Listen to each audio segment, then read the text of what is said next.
மாபெரும் சபைகளில் நீ நடந்தால் உனக்கு மாலைகள் விழ வேண்டும். ஒரு மாற்று குறையாத மன்னவன் இவன் என்று போற்றி புகழ வேண்டும்.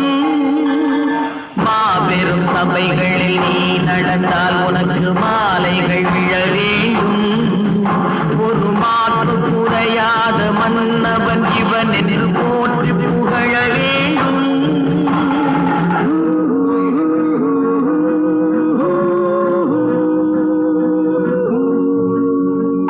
உன்னை அறிந்தால் நீ உன்னை அறிந்தால் உலகத்தில் போராடலாம். உயர்ந்தாலும் தாழ்ந்தாலும் தலை வணங்காமல் நீ வாழலாம்.